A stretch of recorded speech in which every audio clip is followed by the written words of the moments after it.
Kalau mau keren-kerenan HP di tahun 2021, fix ini di HP-nya.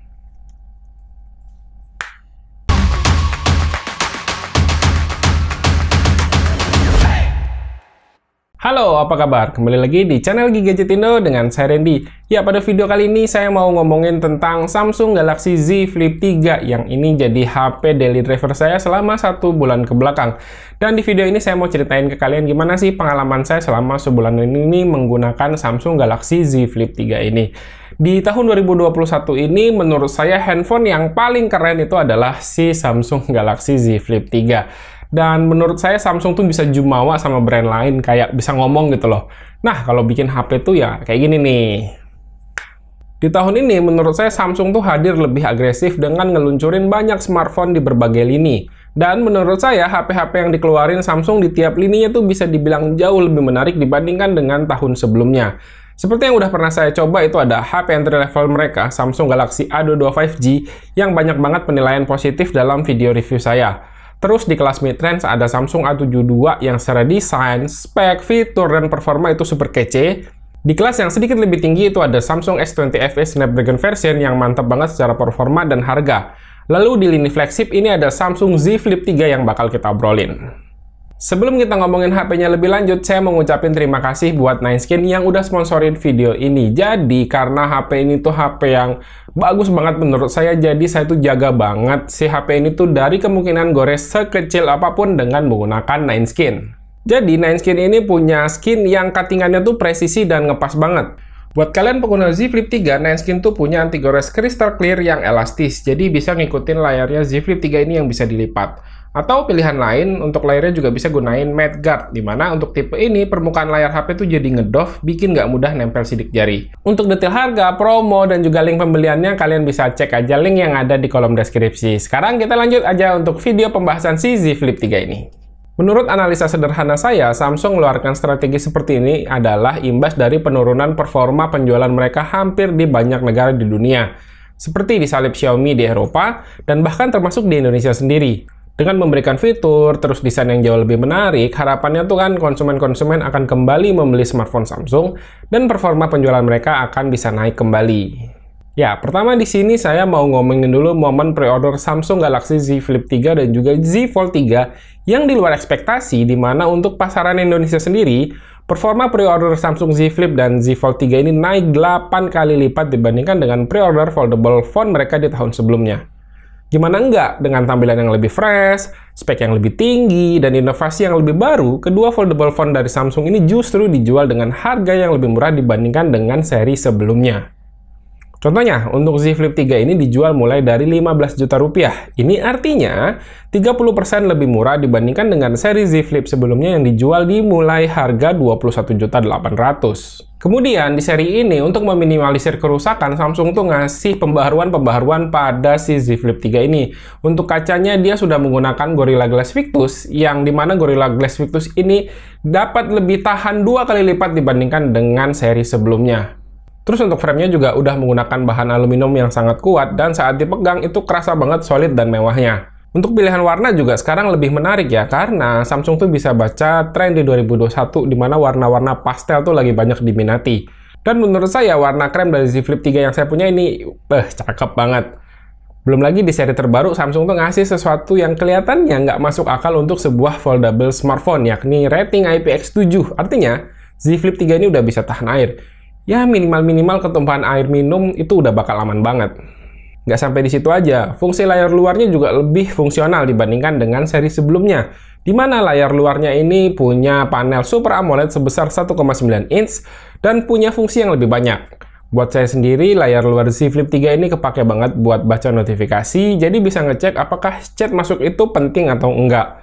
Kalau penting, tinggal buka aja layarnya, dan di layar utama ini akan langsung masuk ke aplikasi yang tadi kita sedang lihat notifikasinya. Selain buat ngelihat notifikasi, layar depannya juga punya beberapa fitur yang menurut saya menarik banget, dan beberapa kali suka saya jadikan sebagai preview kalau pakai kamera, terus selfie juga bisa pakai kamera belakang aja. Ngomongin layar luarnya udah, sekarang kita lanjut ngomongin layar dalamnya. Emang sih secara ukuran bisa dibilang layar dalam dari Samsung Galaxy Z Flip 3 ini gede ya, karena ukurannya 6,7 inch. Tapi karena punya rasio yang lebih panjang, meskipun 6,7 inch ini akan tetap terasa cukup slim buat saya. Untuk panel yang dipakai itu menggunakan Dynamic AMOLED, resolusinya Full HD, dan juga punya refresh rate 120 Hz. Saya nggak perlu banyak ceritain kualitas tampilan layar si Z Flip 3 ini, karena kalau urusan layar Samsung tuh nggak pernah ngecewain. Saat awal-awal saya share penggunaan HP ini di Instagram saya, itu banyak banget yang nanya gimana experience dengan bagian layar yang terlipat. Apakah mengganggu atau tidak? Waktu awal-awal pakai Z Flip 3 ini, layar pada bagian hinge atau lipatannya tuh emang kerasa sedikit aneh ya dilihat sama mata. Tapi setelah penggunaan beberapa lama ya saya udah biasa aja dengan tampilannya. Karena sebenarnya tampilan di bagian lipatan ini nggak mengganggu sama sekali kok. Penggunaan setengah layar juga cukup sering saya lakukan, misalnya untuk meeting online, jadi nggak perlu repot bawa stand, cukup HP-nya taruh di meja dan langsung bisa meeting online dengan mudah. Lanjut ngomongin spek, sebenarnya di sini tuh saya nggak perlu ngomong panjang lebar soal performanya ya, karena chipset yang digunakan adalah chipset terbaru yang super ngebut, Snapdragon 888. Secara performa ini udah ngebut banget sih Snapdragon 888 ini, tapi saya yakin pengguna Z Flip 3 ini nggak akan mungkin main game di Samsung Galaxy Z Flip 3 ini. Pasti mereka tuh main game di HP mereka yang lain. Jadi untuk penggunaan multitasking harian udah ngebut, terus perpindahan antar aplikasi kerasa smooth, tapi sayangnya penyakit di kebanyakan HP yang menggunakan Snapdragon 888 juga masih kerasa di HP ini, yakni HP-nya tuh mudah merasa anget. Untuk penggunaan sehari-hari, ya kadang-kadang suka tiba-tiba anget, meski menurut saya sih untuk suhunya tuh nggak terlalu mengganggu. Berikutnya kita masuk ke bagian kameranya. Samsung Z Flip 3 ini total menggunakan 3 buah kamera, di mana pada bagian luar terdapat 2 buah kamera, dan di bagian dalam ada 1 buah kamera. Untuk di luar ada 2 kamera 12 megapiksel yang mana konfigurasinya adalah kamera wide dan ultra wide. Kalau di dalam satu aja itu resolusi 10 megapiksel. Untuk kualitas foto yang dihasilkan menurut saya ini udah bagus banget, layaknya HP flagship Samsung lainnya. Untuk foto-foto di kondisi cahaya yang cukup, gambar yang dihasilkan tuh sangat tajam, dynamic range yang luas, dan karakteristik warna yang vibrant khas Samsung banget. Sementara kalau foto di kondisi minim cahaya, emang ini ada sedikit penurunan kualitas gambar. Tapi saya tuh nggak tahu kenapa, dari pengalaman saya menggunakan Samsung Z Flip 3 ini, hasil foto pada kondisi minim cahaya itu lebih bagus menggunakan mode auto dibandingkan dengan mode night.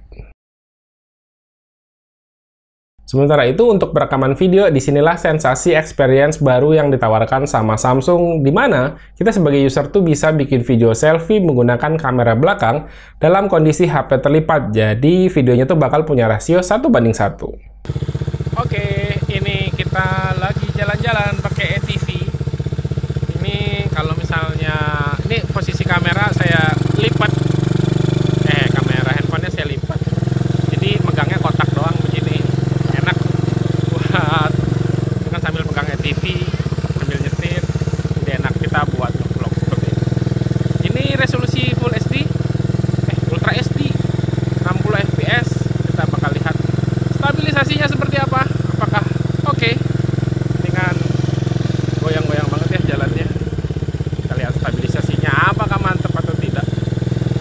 Oke, jadi lagi liburan sejenak.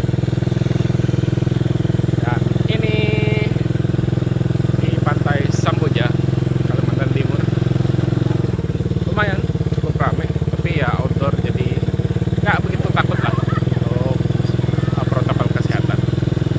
Oke, yuhu. Oke, lanjut. Buat kalian yang mungkin sedang mempertimbangkan beli Samsung Galaxy Z Flip 3, ada 2 catatan yang penting banget buat kalian tahu sebelum kalian beli si Z Flip 3 ini. Yang pertama adalah masalah baterai. Ya, karena form factor dari Z Flip 3 ini yang dilipat, jadi Samsung tuh nggak bisa ngasih baterai yang gede-gede banget di Samsung Galaxy Z Flip 3 ini.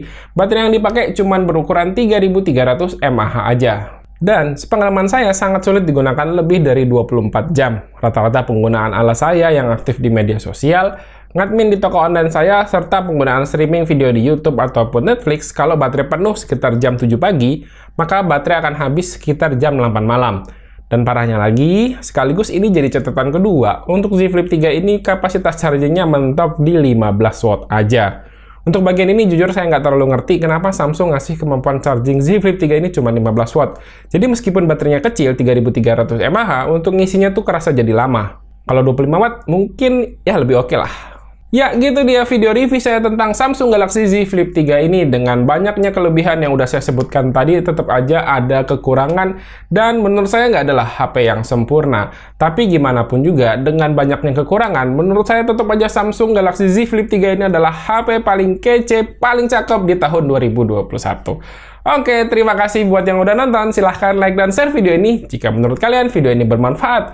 Reni pamit, sampai jumpa di video berikutnya. Yuk, bye-bye. Cut.